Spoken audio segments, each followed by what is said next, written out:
جب لوگ پلٹ کے آ جاتے ہیں تو 2 فرشتے آتے ہیں، منکر نکیر ان کے نام ہیں، اور وہ اس کو بٹھا دیتے ہیں اور بٹھا کر کے اس سے 3 سوال پوچھتے ہیں۔ پہلا سوال یہ ہوتا ہے من ربو کا، تیرا رب کون ہے؟ اب کوئی مانے یا نہ مانے، رب تو سب کا اللہ ہی ہے۔ اگر کوئی انکار بھی کرے تو اس کے باوجود اس کا رب کون ہے؟ اس کا رب اللہ ہے۔ تو دنیا کے اوپر کوئی اقرار کرے یا انکار کرے، لیکن نفس الامر میں حقیقت میں اس کا رب اللہ ہی ہے۔ یہ تو حقیقت ہے، یہ تو طے شدہ ہے۔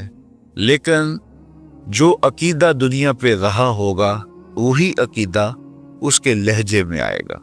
اگر اس نے عملاً، رویتاً، قولاً، فعلاً اپنے اللہ کو اپنا رب مانا، رب کہتے ہیں کسی چیز کی تربیت اس کی استعداد ذاتیہ کے مطابق کرنے والا رب کہلاتا ہے۔ وہ اللہ تعالیٰ جل شانہ ہم سب کا خالق بھی ہے، مالک بھی ہے، رازق بھی ہے، اور ہماری ضروریات کا وہ کفیل بھی ہے۔ وہ ہمارا رب ہے، اور صرف ہمارا رب ہی نہیں ہے، رب العالمین ہے، پورے جہانوں کا رب ہے، پوری کائنات کا رب ہے۔ خالق بھی سب کا وہی ہے اور رب بھی سب کا وہی ہے۔ جو اسے مانتا ہے اسے بھی رزق دیتا ہے، جو نہیں مانتا تو اس کے لیے بھی رزق کے دروازے بند نہیں کرتا۔ حضرت ابراہیم علیہ السلام کی عادت یہ تھی کہ جب تک کوئی مہمان نہیں آ جاتا تھا اتنی دیر تک کھانا نہیں کھاتے تھے۔ بھوک لگتی تو کوئی مہمان ڈھونڈتے تاکہ اس کے ساتھ بیٹھ کے کھانا کھاؤ۔ کھانا جتنا بھی مرغن اور جتنا بھی جو ہے وہ پرتکلف کیوں نہ ہو، اگر مہمان کے ساتھ کھایا جائے گا تو اس کا قیامت کے دن کوئی حساب نہیں ہوگا۔ تو مہمان کے ساتھ وہ کھانا کھایا کرتے تھے۔ مہمان اللہ کی رحمت ہوتا ہے۔ اچھا، وہ ایک دن مہمان ڈھونڈنے نکلے تو ایک بوڑھا شخص ملا تو اسے اپنے ساتھ گھر میں لے آئے، بٹھایا دسترخوان پہ۔ جب کھانے کا وقت آیا تو کہا کہ اللہ کے نام سے شروع کرو۔ اس نے کہا میں تو اللہ کا نام نہیں لوں گا، میں تو بتوں کا پجاری ہوں، بتوں کو پوجنے والا ہوں۔ حضرت ابراہیم علیہ السلام نے کہا کہ تیرے ساتھ میرا تعلق کوئی کاروباری، کوئی ذاتی، کوئی اور تو ہے نہیں، میں رب کے لیے ہی تو تجھے کھلا رہا ہوں، اور اگر تو رب کا نام ہی نہیں لے گا تو پھر میرا تیرا رشتہ کیا باقی بچتا ہے؟ اس نے کہا میں چند لقموں کے لیے اپنے بتوں سے بے وفائی نہیں کر سکتا۔ وہ غالب نے کہا تھا نا کہ وفاداری بشرط استواری اصل ایمان ہے، مرے بت خانے میں تو کعبے میں گاڑو برہمن کو۔ اس نے اپنے انداز میں ایک بات کی تھی کہ وفاداری بڑی چیز ہوتی ہے، تو اس نے بتوں سے وفاداری کا بھرم رکھا۔ اس نے کہا کہ میں چند لقموں کے لیے جو ہے وہ تیرے رب کا نام لوں اور اپنے معبودان کا نام چھوڑ دوں، یہ نہیں ہو سکتا۔ آج تو لوگ چائے کی پیالی پہ دین بیچ رہے ہیں، کیا آج ممبر و محراب فروخت نہیں ہو رہے؟ لیکن اس بوڑھے شخص نے کہا کہ میں چند لقموں کے لیے، چند ٹکڑوں کے لیے میں اپنے بتوں سے بے وفائی نہیں کر سکتا۔ حضرت ابراہیم نے کہا تو اگر بتوں کے ساتھ اتنی محبت رکھتا ہے تو پھر میں بھی رب کے نام کے علاوہ تجھے دینے پہ آمادہ نہیں ہوں۔ وہ دسترخوان سے اٹھ کے چلا گیا۔ وہ چلا گیا کہ جبریل امین حاضر خدمت ہوئے، رب کا سلام دیا۔ اے ابراہیم، رب سلام دیتا ہے اور فرماتا ہے تو نے آج میرا ایک بندہ ناراض کر دیا۔ یا اللہ، وہ تیرا بندہ تھا، اس کو تو تیرا نام لینا بھی گوارا نہیں تھا۔ کہا ابراہیم اس کی عمر کتنی ہوگی؟ یا اللہ 80 سال کے قریب ہوگی۔ کہا اتنا عرصہ ہو گیا میں اس کو رزق دے رہا ہوں، تو ایک دن نہیں کھلا سکا؟ اب ابراہیم علیہ السلام اس کو ڈھونڈنے نکلے۔ وہ کسی پہاڑ پہ چڑھ رہا تھا، دور سے آواز دی، او میاں آ جاؤ، کھانا ٹھنڈا ہو رہا ہے۔ اس نے کہا تم تو بڑے سخت لہجے میں، رویے میں تبدیلی کیسے آ گئی؟ کہا کہ اسی رب کا پیغام آیا ہے کہ مجھے اتنا عرصہ ہوا اسے کھلاتے ہوئے، وہ مجھے نہیں بھی مانتا تھا، پھر بھی میں اس کی ضروریات کو پورا کرتا رہا ہوں، اور تم ایک دن نہیں دے سکے؟ تو آؤ، کھانا ٹھنڈا ہو رہا ہے۔ کہاں دے، رب کا نام نہیں لوں گا، کہاں نہ لینا۔ کہاں اتنی تبدیلی کہاں، اسی رب کا سندیش آیا ہے، اسی رب کا پیغام آیا ہے، کہاں پھر کھانا بعد میں کھاؤں گا، پہلے اپنے رب کا مجھے غلام بنا لے۔ تو کوئی مانے اس کو بھی دیتا ہے، کوئی نہ مانے اس کو بھی دیتا ہے، بلکہ دنیا کے اوپر کافروں کو زیادہ دیتا ہے۔ ایک روایت میں آتا ہے کہ اگر اہل ایمان کی دلجوئی کا لحاظ نہ ہو تو کافروں کے گھروں کی سیڑھیاں سونے اور چاندی کی ہوں، لیکن یہ کہیں گے ہمیں تو مار ہی دیا ہے۔ اور اقبال نے کہا تھا نا کہ کافر کو دیے حور و قصور اور مومن کے لیے فقط وعدہ حور، تو اس لیے ان کی دلجوئی ہے، ورنہ کافروں کو اتنا دور، چونکہ ان کا حصہ آخرت میں نہیں ہے، ان کا حصہ صرف دنیا ہے۔ دنیا پہ عیش کریں، دنیا پہ عیش و عشرت کی زندگی گزارے، دنیا ہی دنیا، آخرت میں ان کا کوئی حصہ نہیں۔ اور مومن کا آخرت میں حصہ ہے، اور دنیا کے اوپر جو تکلیفیں آتی ہیں ان تکلیفوں کا بدلہ اس کو قیامت کے دن دیا جائے گا۔ بلکہ صحیح حدیث میں آتا ہے کہ جب اہل بلا کو ان پر آنے والی مصیبتوں کا صلہ دیا جائے گا تو لوگ آرزو کریں گے کاش ہمارے بدن کو لوہے کی کینچیوں سے کاٹ دیا ہوتا، اور دنیا کے اوپر ہمیں بھی تکلیفیں، اذیتیں، آلام و مصائب آئے ہوتے۔ تو مومن جب اللہ کی طرف سے آنے والی کسی تکلیف کو خندہ پیشانی کے ساتھ قبول کرتا ہے اور اس پہ راضی رہتا ہے اور صبر کا دامن ہاتھ سے نہیں چھوڑتا، واویلا نہیں بچاتا، جزا فضا نہیں کرتا، تو اللہ تعالیٰ نے اس کے لیے اجر رکھا ہے۔ بلکہ رسول کریم نے ارشاد فرمایا مومن کے پاؤں میں جو کانٹا چبھے تو اللہ اس کا بھی مومن کو قیامت کے دن اجر عطا فرمائے گا۔ تو مومن کی زندگی جو ہے وہ بڑی خوبصورت زندگی ہے۔ تو دنیا کے اوپر جو اسے مانتا ہے اللہ اسے بھی عطا کرتا ہے، جو اس کا انکار کرتا ہے اللہ اسے بھی عطا کرتا ہے، اس لیے کہ اس کی شان ہے کہ وہ رب ہے اور وہ سب کا لحاظ کرتا ہے اور سب کی ضروریات کو پورا کرتا ہے۔ پھر ہر شخص کی ضروریات الگ الگ ہیں، میری ضرورت الگ ہے، آپ کی کوئی اور ضرورت ہوگی، اور سب کی ضرورت کا اس نے لحاظ رکھا ہوا ہے۔ پھر بہائم کی، چوپایوں کی، حشرات الارض کی، پرندوں کی مختلف ضروریات ہے۔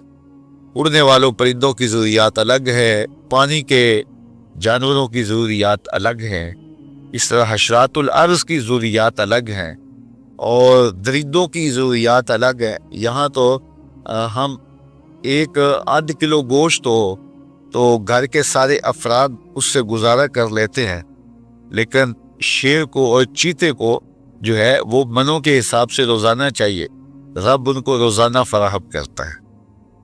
یہ پنساری کے پاس جائیں، اگر آپ کو ڈاکٹر یا حکیم لکھ دے کہ یہ آپ کو خالص سچے موتی چاہیے، اس کی کوئی چیز آپ کو بنا کے دیں گے تو آپ ہزاروں لاکھوں روپے خرچ کرتے ہیں، پھر بھی بعض کا اعتماد نہیں ہوتا کہ یہ بالکل 1 نمبر ہے یا 2 نمبر۔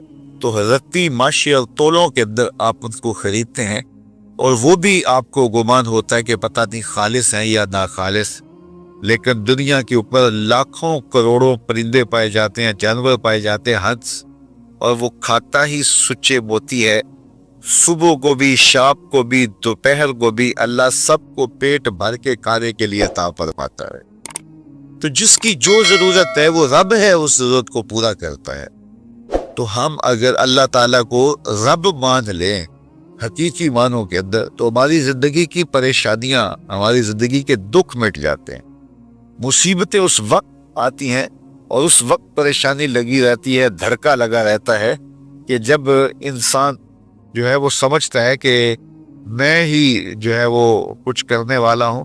وَمَا مِن دَابَّةٍ فِي الْأَرْضِ إِلَّا عَلَى اللَّهِ رِزْقُهَا، زمین پر چلنے والی، رینگنے والی کوئی چیز نہیں جس کا رزق اللہ کے ذمہ کرب پہ نہ ہو۔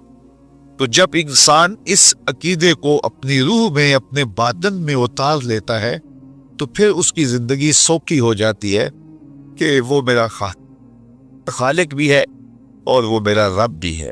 اور یہ یقین انسان کی زندگی کے اندر اعتماد، روشنیاں اور توکل بھر دیتا ہے۔ بلکہ ایک حدیث میں آیا کہ جس طرح توکل کرنے کا حق ہے اگر وہ تم ادا کرو تو اللہ تمہیں ایسے رزق عطا فرمائے جس طرح پرندوں کو عطا فرماتا ہے۔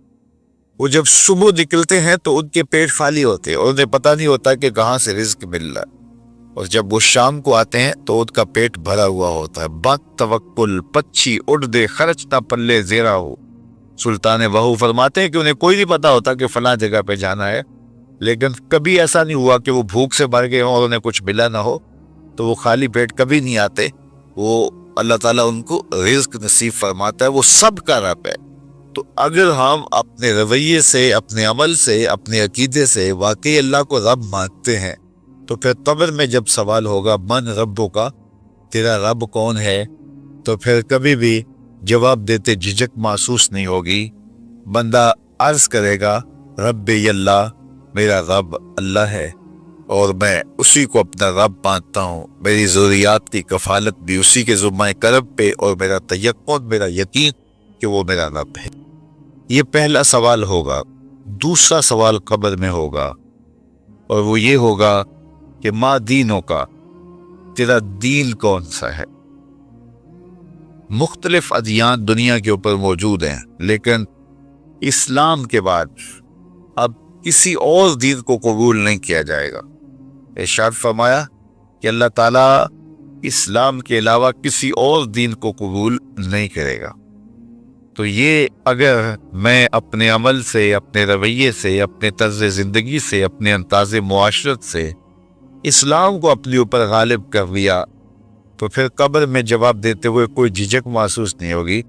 بندہ عرض کرے گا کہ دینی الاسلام، میرا دین اسلام ہے، میرا طرز زندگی، میرا انداز معاشرت، میرا سبھی کچھ اسلام کی مطابقت میں تھا، اور میں اسی کو اپنا دین مانتا ہوں، صرف زبان سے نہیں، اپنے رویے سے بھی، اپنے طرز زندگی سے بھی، اپنے انداز معاشرت سے بھی۔ تو یہ جو ہم اسلام کے دائرے میں داخل ہوتے ہیں اور ہم اپنے دین کو اسلام قرار دیتے ہیں، تو دین انسان کی زندگی کے تمام شعبوں پر حاوی ہوتا ہے، اور اس کا طرز زندگی، اس کا انداز معاشرت اس کی مطابقت میں ہونا چاہیے۔ تو قبر میں یہ سوال پوچھا جائے گا کہ تیرا دین کیا ہے، باوجود کہ اللہ تعالیٰ جل شانہ کو پتہ ہے کہ اس کا دین کیا تھا، اللہ کو پتہ ہے کہ یہ کس کو رب مانتا تھا، لیکن قبر میں یہ سارا سلسلہ ہوگا، اور صحیح حدیث کے اندر ان سوالوں کا تذکر آیا ہے۔ یہ سوال پوچھے جائیں گے کہ تیرا دین کیا ہے۔ اب اس نے اگر اپنا طرز زندگی، اپنا انداز معاشرت اسلام کی مطابقت میں رکھا ہوگا، اور دین کو اس نے دین سمجھا ہوگا، اسلام کو ہی اپنا دین، عملاً، رویتاً، ہر خوشی غمی کے موقع پہ اس نے اسلام کو ہی ترجیح دی ہوگی، تو پھر اس کو کوئی جھجک نہیں ہوگی جواب دیتے ہوئے کہ میرا دین اسلام ہے۔ میرے شب و روز، میری زندگی کے نشیب و فراز، میری زندگی کی گوشہ جو ہے وہ اسلام کی مطابقت میں گزرتا تھا، تو پھر وہ سیدھا سیدھا جواب دے گا دینی الاسلام۔ اس لیے ہمیں اس سوال کی تیاری بھی کرنی چاہیے کہ ہماری نجی زندگی ہو یا ہماری اجتماعی زندگی ہو، ہماری گھریلو زندگی ہو یا ہماری معاشرتی زندگی ہو، ہماری ذاتی زندگی ہو یا ہماری سیاسی زندگی ہو، ہماری جس طرح کی بھی زندگی کے جو بھی شعبہ جاتا ہے، سب میں ہم دین کو غالب کریں۔ ہم صرف مسلح کے مسلمان نہ بنیں کہ 5 نمازیں پڑھ لیں اور ہم کہتے ہیں مسلمان ہیں، روزے رکھ لیے، تراویح پڑھ لی، اور ہم نے جو ہے وہ زکوٰۃ دے دی اور حج کر لیا، اس سے ہم مطمئن ہو گئے کہ ہم مسلمان ہیں۔ اسلام ایک مکمل اور اکمل اور کامل ضابطۂ حیات ہے، اپنے ماننے والوں کو زندگی گزارنے کا پورا اسلوب اور مکمل کامل رہنمائی دیتا ہے۔ ہم نے ہمسایوں کے ساتھ سلوک کیسے کرنا ہے، یہ ہمیں اسلام بتاتا ہے۔ ہم نے بیوی کے ساتھ سلوک کیا کرنا ہے، یہ ہمیں اسلام بتاتا ہے۔ اولاد کی تربیت کیسے کرنی ہے، اسلام کی واضح تعلیمات ہے۔ ہم نے سفر کرنا ہے تو انداز سفر کیا ہونا چاہیے، اسلام نے ہمیں بتایا۔ کاروبار کرنا ہے تو ہم جو ہے وہ کیا کاروبار کو مارکیٹ سے سیکھیں گے یا اللہ اس کے رسول سے سیکھیں گے، تو ہمیں اللہ اس کے رسول نے واضح 2 ٹوک اور سیدھے سیدھے احکام دیے ہیں کہ تم جب کاروبار کرو تو تم جو ہے وہ اس انداز کے ساتھ کاروبار کرو، کم نہیں تولنا، کم نہیں ناپنا، جھوٹی قسم نہیں کھانی، سود نہیں لینا۔ تو یہ ساری چیزیں، ملاوٹ نہیں کرنا، ایک ایک چیز جو ہے وہ اسلام نے ہمیں فراہم کی ہوئی ہے۔ تو پورا دین جو ہے جب ہم اختیار کریں گے، ہمارے رویے، ہمارا طرز زندگی، ہمارا انداز معاشرت جب دین اسلام کے مطابق ہوگا، تو قبر میں اس سوال کا جواب دینا ہمارے لیے کوئی مشکل نہیں ہوگا۔ اور اگر ہمارا طرز زندگی کچھ اور طرح کا ہوگا تو کیا صرف یہ کہہ دے کہ ہم مسلمان ہیں؟ یہ تو پھر ایک کافر بھی کہہ سکتا ہے کہ میرا دین اسلام ہے، ایک منافق بھی کہہ سکتا ہے کہ میرا دین اسلام ہے، لیکن ایسا نہیں ہوگا۔ جو ہماری کیفیت قلب ہوگی قبر میں اس کا جواب اس کی مطابقت میں آئے گا۔ وہاں یہ دنیا کے معاملے یا دنیا کی یادداشتیں نہیں ہوگی، وہاں کیفیت قلب کے مطابق جواب دیا جائے گا۔ یہ کافر جواب نہیں دے سکے گا کہ میرا رب اللہ ہے، کیونکہ وہ عمل سے، رویے سے اس کو اپنا رب نہیں مانتا ہے، تو حقیقت تو اس کا رب اللہ ہے، لیکن وہ یہ جواب نہیں دے پائے گا۔ اسی طرح جو شخص اپنے طرز زندگی کے اندر اسلام کو داخل نہیں کر چکا ہے اور اسلام کو اس نے اپنا ہادی رہنما نہیں بنایا ہے، تو وہ قبر میں اس سوال کا جواب کیسے دے سکے گا کہ میرا دین اسلام ہے، چونکہ اس کا رویہ، اس کا طرز زندگی اور اس کا انداز معاشرت ایسا نہیں رہا ہوگا۔ اس لیے ہمیں اپنی زندگی کے شب و روز کو اسلامی تعلیمات کے سانچے میں مکمل اور کامل طور پر ڈھالنا ہوگا، تاکہ جب قبر میں سوال ہو تو آپ جواب دے سکیں کہ ہمارا دین اسلام ہے۔ تیسرا سوال جس پہ فیصلہ ہو جائے گا، اور اس کے بعد قبر میں یا جنت کا دروازہ کھول دیا جائے گا یا جہنم کی کھڑکی کھول دی جائے گی۔ وہ سوال تیسرا کیا ہوگا؟ اور وہ سوال بھی عقیدے کا ہے، بلکہ بخاری شریف کی ایک روایت کے مطابق 3 سوال نہیں ہوں گے، ایک ہی سوال ہوگا، اور وہ یہ تیسرا سوال ہوگا۔ فرشتے پھر پوچھیں گے حضور علیہ الصلوۃ والسلام کے روضہ دور سے اور قبر کے درمیان سے پردے ہٹا دیے جائیں گے، اور رسول کریم صلی اللہ علیہ وسلم سامنے ہوں گے، اور فرشتہ حضور کی طرف اشارہ کر کے کہے گا ما کنت تقول فی ھذا الرجل، ان کے بارے میں زندگی میں کیا کہا کرتا تھا۔ یہاں یہ نہیں ہے کہ تو نے کیا کہا تھا یا اب کیا کہتا ہے۔ جب مزارے کے اوپر کانا یا جو ہے وہ کانا کے مشتقات داخل ہوں تو پھر وہ ماضی استمراری کا جو ہے وہ معنی دیتا ہے۔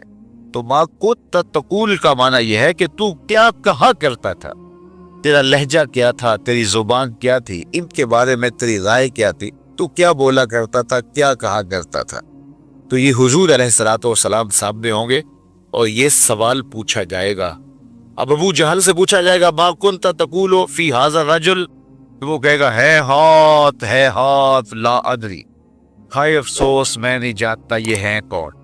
ابو لہب سے پوچھا جائے گا، وہ کہے گا ہے ہاتھ لا ادری، ہائے افسوس میں نہیں جانتا یہ کون ہے۔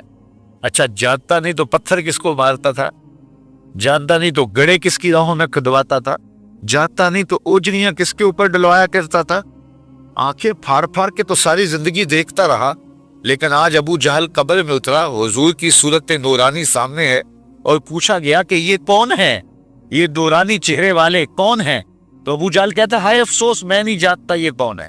اچھا جانتا نہیں تو پھر پتھر کس کو مارتا تھا؟ اللہ اکبر۔ اور 14 صدیاں گزرنے کے بعد ایک مومن لحد میں اترتا ہے اور پردے ہٹا دیے جاتے ہیں، اور منکر نکیر سوال کرتے ہیں عامر چیمہ بتا یہ کون ہے؟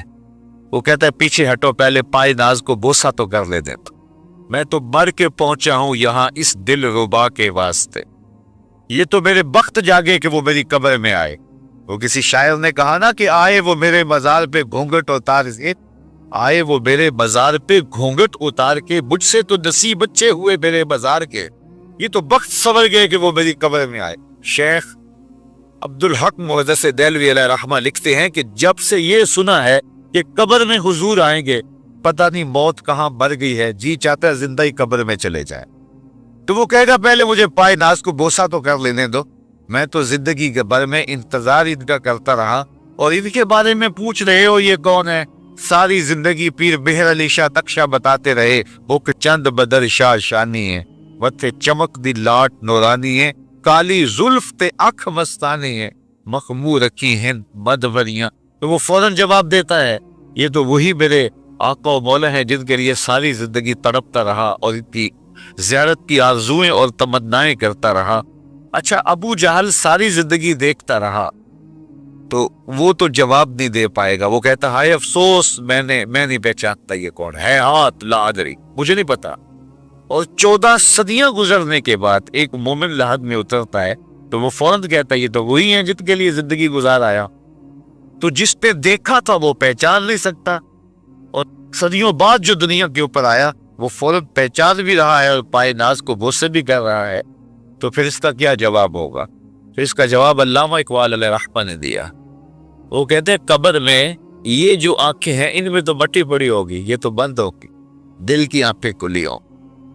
ابو جہل نے ان آنکھوں سے دیکھا تھا، یہ آنکھیں تو کھلی نہیں ہیں، تو ان سے وہ کیسے پہچانے گا؟ اور دل کی آنکھوں نے حضور کو دیکھا ہی نہیں تھا. اور یہ صدیوں گزرنے کے بعد جو مومن لحد میں اترتا ہے اس کی گو ان آنکھوں نے نہیں دیکھا تھا، لیکن در دل مسلم مقام مصطفیٰ، مومن کے دل کے ڈیرے کے اندر مومن کے دل میں حضور ہی بستے ہیں، اس لیے اس کی آنکھوں نے، دل کی آنکھوں نے حضور کو دیکھا اور پہچان لیا. اس لیے کہ دل کی آنکھوں نے حضور پہلے بھی دیکھے ہوئے تھے اور دل آرزو میں مچلتا رہا، اس لیے دل کو پہچاننے میں دیر نہیں لگی. تو وہاں یہ آنکھ نہیں پہچانے گی، یہ آنکھ پہچانے گی. اس لیے اقبال نے دوسرے مقام پہ کہا دل بینا بھی کر طلب خدا سے، کہ آنکھ کا دور دل کا دور نہیں. آنکھ کا دور اور ہے، دل کا دور اور ہے. تو اگر کوئی شخص دنیا کے اوپر دل کے دور سے بے بہرا رہا، قیامت کے دن یہ آنکھیں اسے فائدہ نہیں دے گی. بلکہ اللہ تعالیٰ نے خود قرآن مجید میں ایک مقام پہ فرمایا من کان فی ہذہ اعمی فہو فی الآخرۃ اعمی واضل سبیلا. جو اس دنیا میں اندھا رہا کل قیامت کے دن بھی نابینا اٹھایا جائے گا. اس سے ان آنکھوں کی بے دوری قطعاً مراد نہیں، کسی مفسر نے نہیں لکھا، بلکہ وہ تو واضح حدیث میں آتا ہے جو دنیا میں ان دو محبوب چیزوں سے آزمایا گیا، اللہ تعالیٰ قیامت کے دن اسے صلہ عطا فرمائے گا.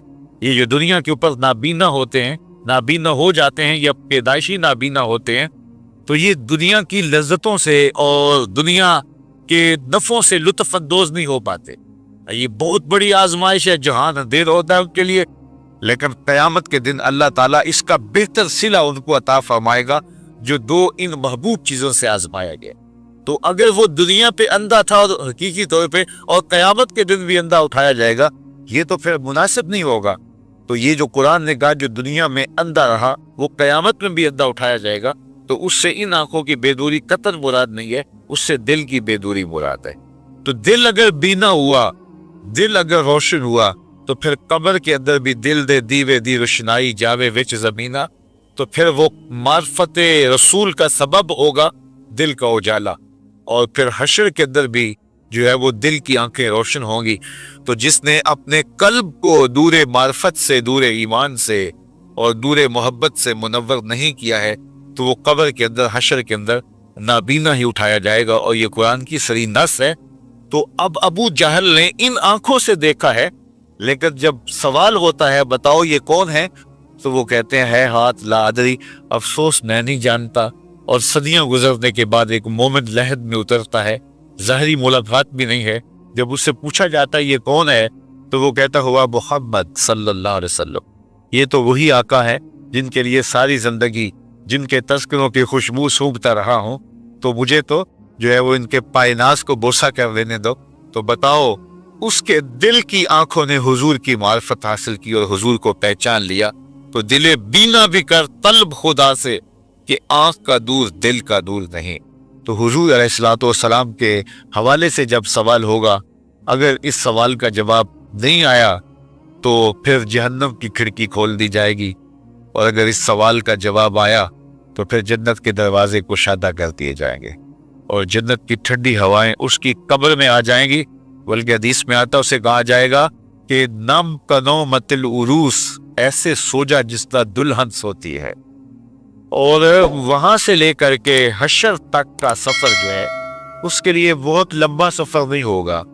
وہ ایسے ہوگا کہ جو ہے وہ ایک خوبرو کے گلے سے ہار گرے گا اور وہ موتی ٹوٹ کے گر جائیں گے، اور وہ اس کو چننے میں مصروف ہو جائے گا. ابھی سارے موتی چن نہیں پائے گا کہ قیامت آ جائے گی. یہ مومن کے لیے اللہ نے آسانی رکھی، 50,000 سال کا دن ہوگا یوم محشر. لیکن جو مومن ہوگا اس کے لیے حشر کا اتنا بڑا دن ایسے ہوگا جتنا عصر کا وقت ہوتا ہے. تو اتنے تھوڑے وقت میں اس کے لیے گزر کے آئے گا. تو یہ 3 سوال قبر میں پوچھے جانے ہیں، ہر شخص سے پوچھے جانے ہیں، مومن سے بھی پوچھے جانے ہیں اور کافر سے بھی اور منافق سے بھی.